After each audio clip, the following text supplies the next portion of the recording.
Good soldiers have calloused hands and calloused hearts. Calloused hands because they do the same thing the same way every day.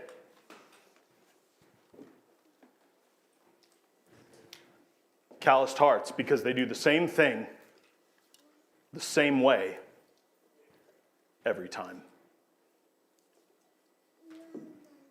A good soldier grasps the spear the same way every day.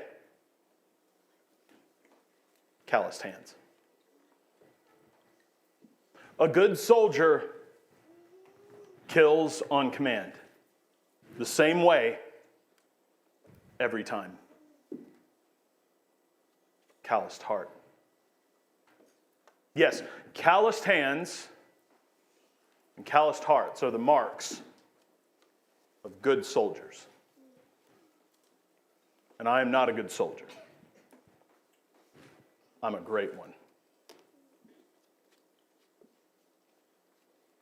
That's why I am a first-rate, first-century Roman centurion. I have seen many men die. Many the same way. Their last breaths rattle in their lungs. Their eyes stare vacantly as their life leaves them.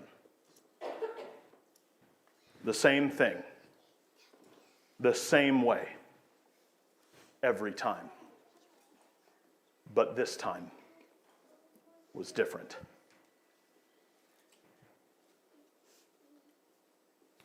As a Roman centurion, I oversee 80 Roman legionnaires. It used to be 100, and a few hundred years ago they changed it. Now it's 80. And this afternoon, we oversaw the execution by Roman crucifixion of 3 convicted criminals. Crucifixion is not new to me. A nail driven between the metatarsals of both feet to a vertical post. A nail driven through the metacarpals of each hand to a cross beam where the criminal hangs naked and exposed to death. It is meant to be brutal. It is meant to be slow. Because it is meant not only as a punishment for criminals, but as a warning to anyone who would dare oppose the peace of Rome.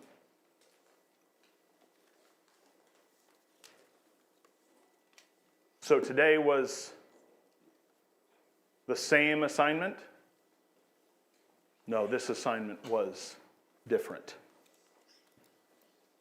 It was different because of the man on the middle cross. His name was Jesus. Some called him Christ. In Hebrew, Messiah. It means anointed Savior. He was a preacher, a miracle worker, sure.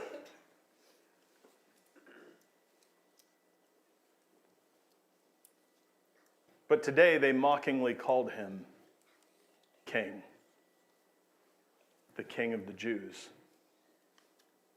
They meant it as an accusation. I'm a little callous towards kings. But this king was different. He was already marred almost beyond recognition when he arrived at Golgotha.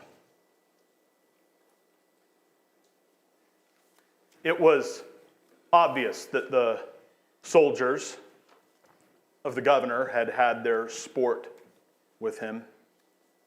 They had placed a crown of thorns on his head, and there was blood streaming down his face.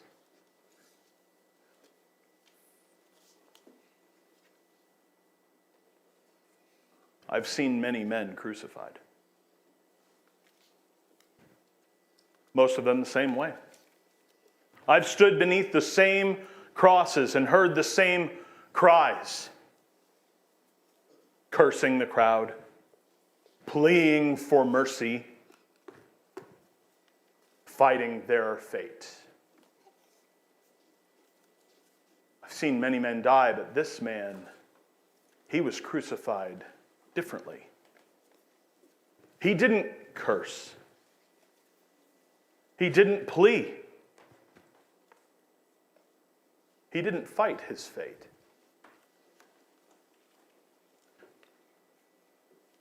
When the crowd mocked him, he didn't respond. When we nailed him to the cross, he did not scream with anger and rage.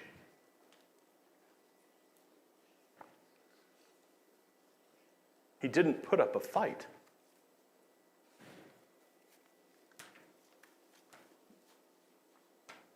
I've seen many men crucified. But this crucifixion, it was different.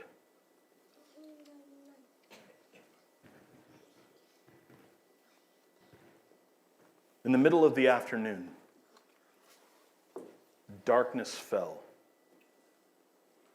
over Jerusalem, over Golgotha, as he hung on the cross.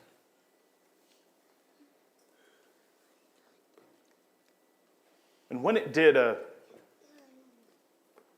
twinge of fear started to rise up in my soul. I looked at my soldiers, and they were still laughing at him and mocking him, joking.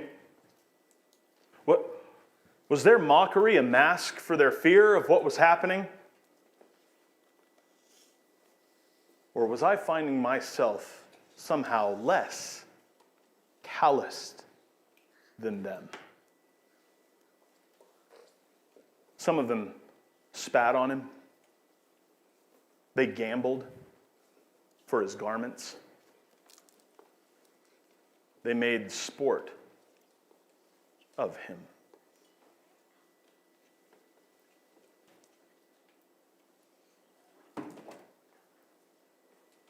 This man was unlike any other condemned criminal that I have ever seen.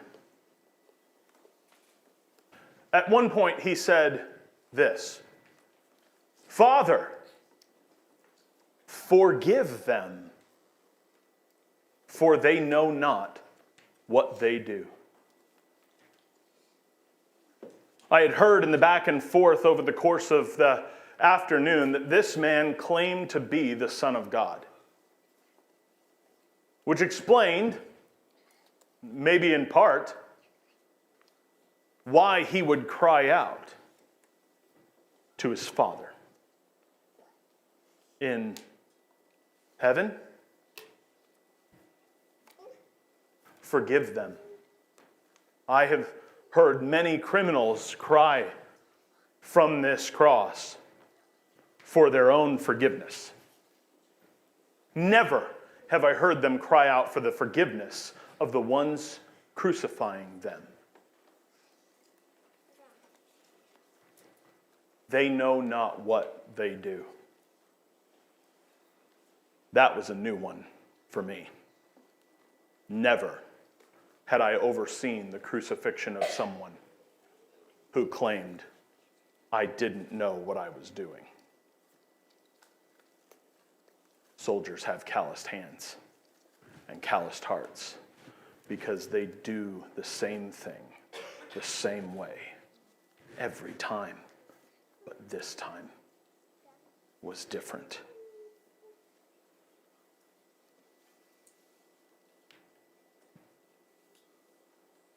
The darkness continued for 3 hours. At some point, I heard him lift up his voice again, crying out, "Eli, Eli, lema sabachthani," which means, my God, why have you forsaken me?" It's actually a line from the song that the Hebrews sing.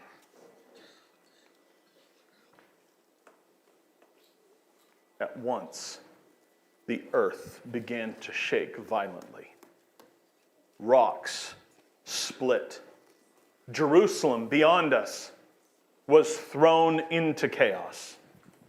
I heard that the curtain, the veil of their temple that separated the Hebrew people from the presence of their God, was torn in two.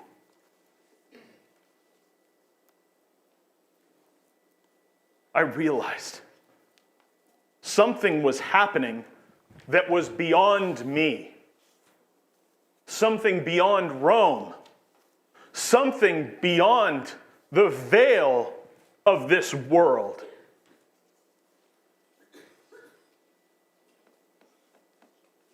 All at once, I could feel a terrifying and undeniable reality start to grip my soul.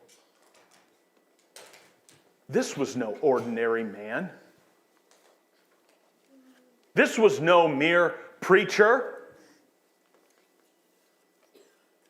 He was something else. And he was not being crucified because he was a criminal, though he was obviously, willingly allowing himself to be crucified without putting up any fight.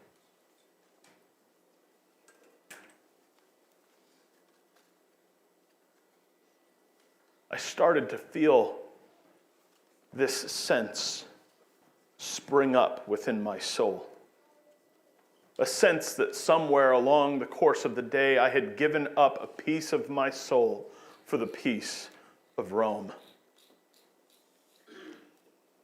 A sense that there was something beyond me happening with this man. And I realized that when he had cried out, my God, why have you forsaken me?" That was his last cry. I've heard many men cry out at their death, but this cry was different. I felt the sense within me start to form into words.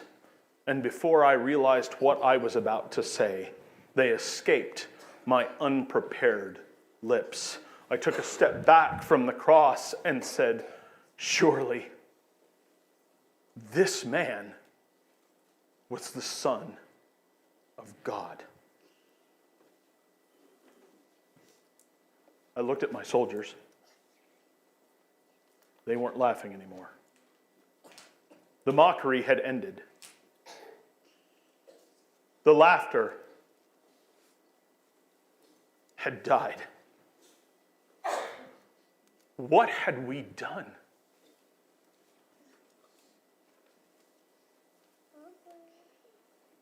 What have we done?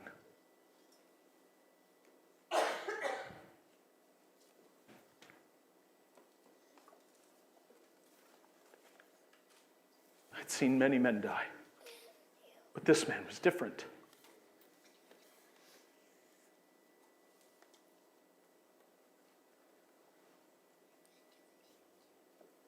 I've seen many crucifixion crowds.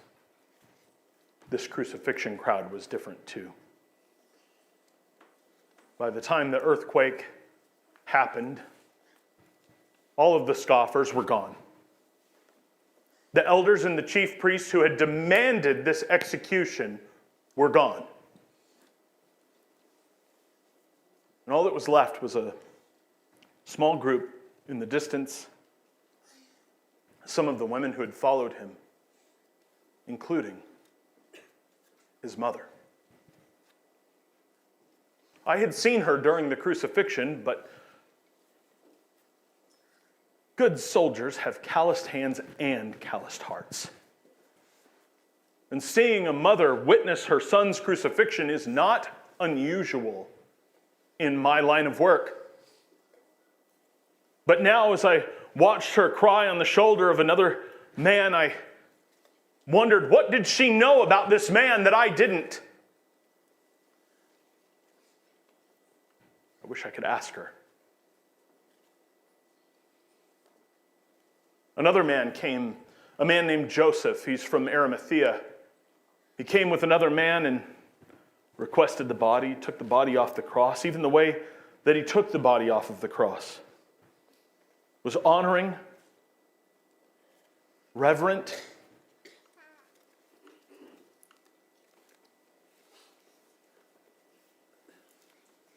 I wish I could have asked them,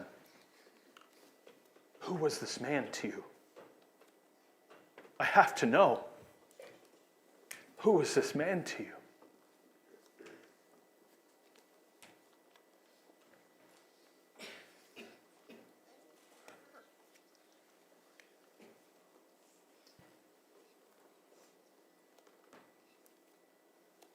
Do you know what it feels like to break a callus on your hand?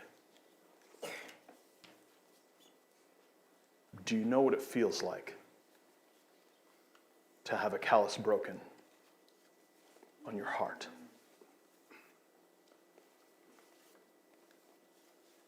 Maybe this isn't the first time you've thought of crucifixion either. Maybe your hands aren't the most callous thing about you.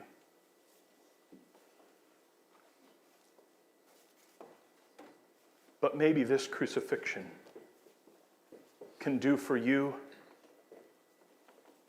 what it has done for me, which is to break my calloused heart.